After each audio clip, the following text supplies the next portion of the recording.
और अब हमारे साथ केडियानॉमिक्स के फाउंडर सुशील केडिया जुड़े हैं 2024 के आखिरी इंटरेक्शन के लिए। Sushil ji, good morning.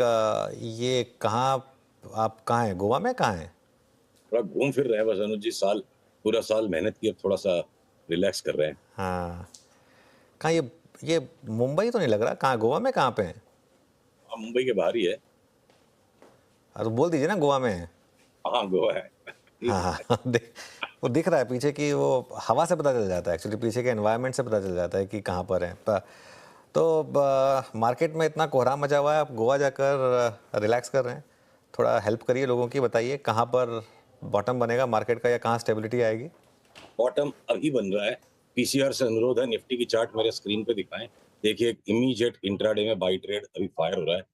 PCR कृपया इस चार्ट को दिखाइए मेरे स्क्रीन से। आ गई चार्ट? हाँ, ये देखिए टर्मिनल ट्रायंगल पैटर्न यहाँ बन रहा है। 1 मिनट चार्ट है और ये पूरा पुशबैक नीचे का खत्म हो गया। अब यहाँ से मेरे को लगता है निफ्टी अगले 2 3 4 दिन उछलेगी। और कहाँ तक जा सकती है उछल के? एक बार 24,300 तक लगता है। 24,300 तक इस ऊपर वाली ग्रीन रेखा के आसपास।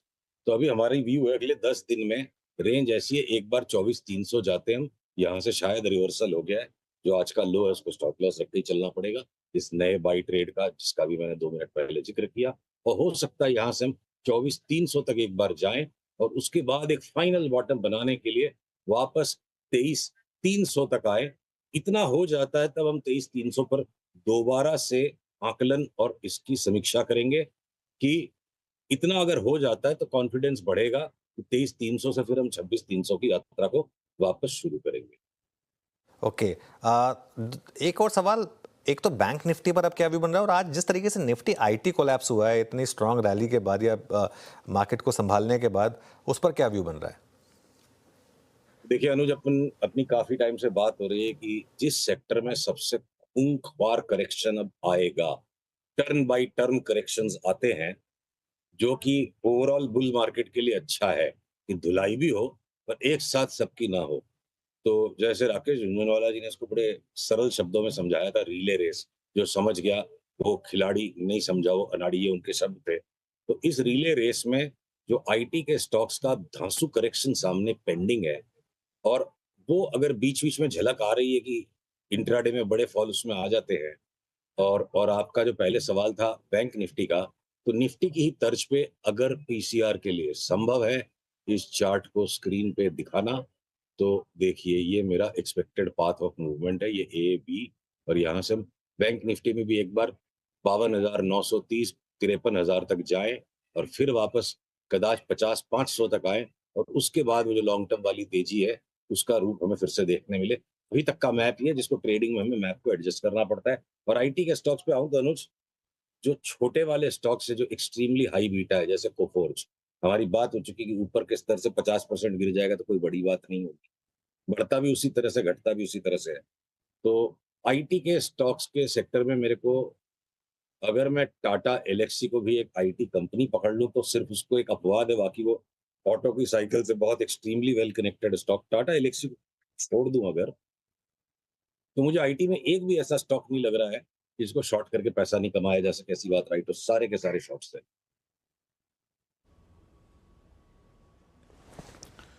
ओके, ये आईटी का जिक्र हो गया।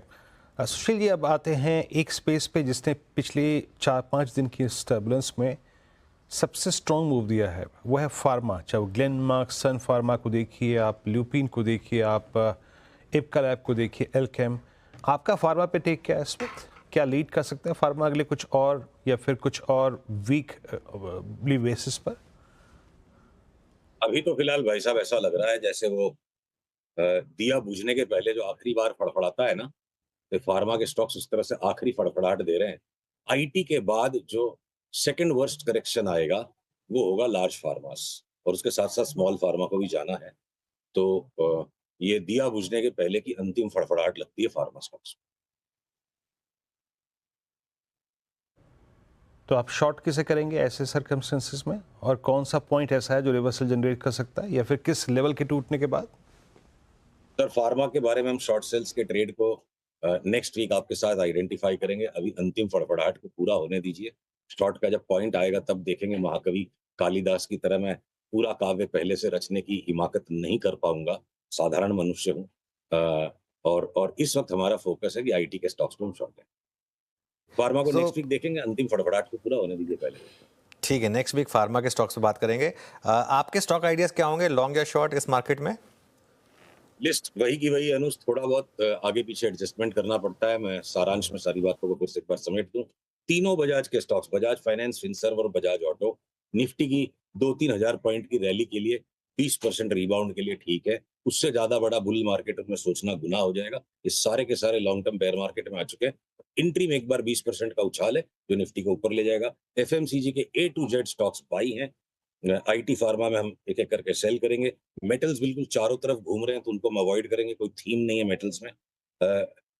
लार्ज कैप्स में रिलायंस मेरे को लगता है मार्केट को सामने से लीड करेगा। ऑटोस के अंदर में हमारी प्रेफर्ड बेट है टाटा मोटर्स, जिसमें 50% तक की ऊपर जगह दिखती है। पहले 30% बढ़े, फिर उसको रिवाइज करके 50 करेंगे। रीबाउंड अगर आता है मार्केट का तो इवन मारुति उसको सपोर्ट कर सकती है, उससे ज्यादा की जगह मुझे नहीं दिखती है। हीरो मोटोकॉर्प भी वैसे उसको सपोर्ट कर सकता है। एफएमसीजी के स्टॉक्स में अनुज, जो स्टॉक पे मैं हमेशा संदेहास्पद सा रहता हूँ कि उसकी चार्ट में कोई लॉन्ग टर्म ट्रेंड नहीं है, पर बीच बीच में बड़े मूवमेंट वो दे देता है 40-50% तक के। तो एफएमसीजी में मेरी प्रेफर्ड बेट फिलहाल के लिए एक रेयर केस है, डाबर होगी। और बैंक्स के अंदर अगर हम आ जाएं तो लार्ज बैंक्स में मुझे लगता है आदमी फंस जाएगा बुरी तरह। लार्ज बैंक्स में धुलाई होगी। अगर जब जब मार्केट का करेक्शन आएगा लार्ज बैंक्स बड़ा फॉल दे देंगे।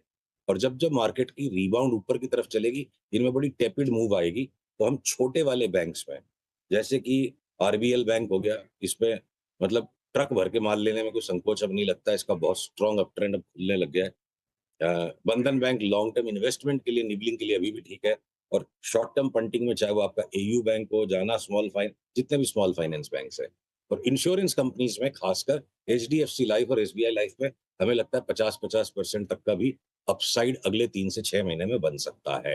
तो फाइनेंस के स्टॉक्स हो गए, एफएमसीजी हो गया, ऑटो का पिक हो गया, फार्मा हो गया, और एक आपके केमिकल्स के अंदर आप समझ लो, चाहे उसको पेट्रोकेमिकल, केमिकल में गिन लो। कैस्ट्रॉल पे अब हमारा नया कॉल कल ट्रिगर हुआ है 50 से 60% के अप्रूव का। Castrol, okay, very interesting. अच्छा सुशील जी, एक मैं चीज़ आपको बताऊं, एक आई थिंक 2-3 हफ्ते पहले शायद आपने एक जो व्यू लिया था, मुझे वो काफ़ी अच्छा लगा था। आपने कहा था कि जो यूएस बॉन्ड यील्ड है उसका चार्ट खुद कह रहा है कि चाहे फेड रेट कट भी कर दे फिर भी कोई बड़ी रैली की आप एक्सपेक्टेशन मत रखिएगा। अब आपको वो बॉन्ड मार्केट का चार्ट, डॉलर इंडेक्स का चार्ट 2025 के लिए क्या इंडिकेशन दे रहा है? क्योंकि 2025 के शुरुआत में फंड्स आकर अपने एलोकेशंस डिसाइड करते हैं, किस मार्केट में कितना पैसा डाला जाए, उस पर काफ़ी कुछ डिपेंड करता है। तो वो चार्ट्स क्या कह रहे हैं?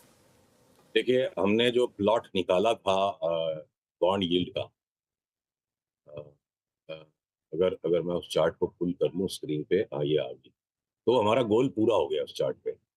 जो हमने अपसाइड प्रोजेक्शन बनाया था 4.64 का, वो प्रोजेक्शन पूरा हो गया। अब वहां से रिवर्सल आ रहा है, तो यूएस इंटरेस्ट रेट्स तो अगले 20-25 दिन घटनी ही चाहिए यहाँ से वापस एक बार 4.15 तक। पर अनुज, एक चीज आप देखिएगा, रिश्तों की संवेदनशीलता भी बदलती है जब रिश्ते बदलने वाले होते हैं। इतनी ज्यादा बॉन्ड यील्ड ऊपर बढ़ने के बावजूद यूएस स्टॉक मार्केट में सिर्फ ट्रेंड अरेस्टेड हुआ, वॉलेटिलिटी बढ़ गई और अभी तक डाउन ट्रेंड नहीं आया।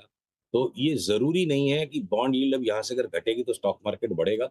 ये घटने के बावजूद हो सकता है स्टॉक मार्केट घटता चला जाए।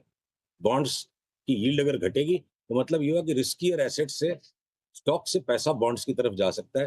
तो इंटरेस्ट रेट्स को लेके डेली कोरिलेशन हमें स्टॉक मार्केट के साथ नहीं करना चाहिए, मोटा मोटा मंथली कोरिलेशन है। तो एक बार मुझे लगता है रेट्स भी घटेंगे और अमेरिका का स्टॉक मार्केट भी जनवरी के पहले 15 दिन घटेगा।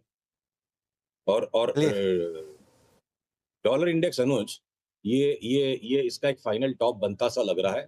हमने 4-5 दिन पहले ट्विटर पे एक चार्ट ऑफ 2025 के हिसाब से पोस्ट की थी कि ब्रिटिश पाउंड बेतहाशा तेजी हो जाएगी ब्रिटिश पाउंड में 2025 के साल में, बेतहाशा तेजी। तो उसका सबसे बड़ा बेनिफिशियरी है जैसे टाटा मोटर्स। उसी तरह जिन जिन कंपनियों की बड़ी एसेट्स है ब्रिटेन में, उनके भी स्टॉक पे उसकी तेजी का असर पड़ेगा। अदर इनकम बढ़ जाएगी या वैल्यूएशन ऑफ एसेट्स बढ़ जाएगा, या कॉन्ट्रा एंट्रीज में वैल्यूएशंस चेंज हो जाएंगे, तो ब्रिटिश पाउंड की बड़ी रैली है और वो डॉलर इंडेक्स को नीचे दबाएगी। ओके, चलिए सुशील जी, बहुत बहुत शुक्रिया आज हमारे साथ जुड़ने के लिए और ये सारे के सारे ट्रेड्स हमारे सामने रखने के लिए। अपनी छुट्टियां एंजॉय करिए, अगले ट्यूसडे आपसे फिर बात होगी और नववर्ष की बहुत बहुत शुभकामनाएं बहुत आपको।